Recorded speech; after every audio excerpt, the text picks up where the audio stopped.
My name is Harney. I go to Transylvania University. I'm going to be a senior next year. And this is sort of my story about how I got into a relationship with God.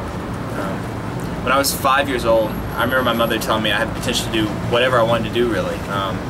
And she believed it, and I was young, so I believed her too. And from then on, I've really had pretty high aspirations for my life.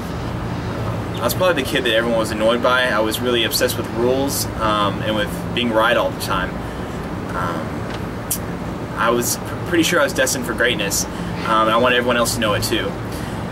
But really all I got from my efforts were frustration a lot of times, guilt over my failures, and I really was envious of my classmates. I saw the things they were doing, cheating on homework to make it easier, cussing, cutting lunch lines, the major rebellions of middle school, you know. But I just couldn't bring myself to violate that self-image, so I just continued to try and pretend to be perfect and happy. I knew what God wanted for my life. I had grown up in church, but I decided that I knew better about what would make me happy and fulfilled. I even got into a relationship with a girl simply because she thought I was perfect. She fulfilled that self-image I had of myself. And when it was all said and done, I realized, you know, I didn't have any real intentions for that relationship, and she ended up being crushed by it. And seeing that pain that I caused her really made me realize I didn't like myself. I was prideful, I was conceited, and I was selfish, and really just insecure. My whole self-image was bound up in what I had accomplished. So when I was 17, I went to a summer Christian camp, and they did something called the Great Call Out.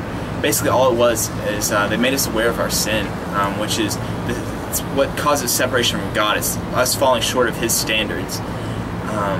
And I remember having this image of my soul as a white sheet that was just covered with these dark stains that showed how imperfect and fallible I was. I was just frightened and disgusted by that, and I didn't know how to wash out those stains. But the man on the stage, he told me that really there wasn't anything I could do. I was helpless in my sin, but that God had done something. He had sent His Son, Jesus Christ, to earth. He had died, and His death was to pay that price for my sin.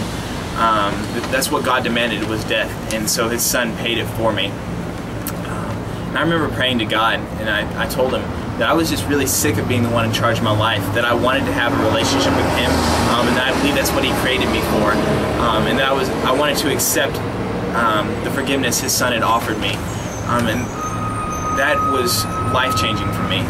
That's how I entered into a relationship with God, through that forgiveness and that grace.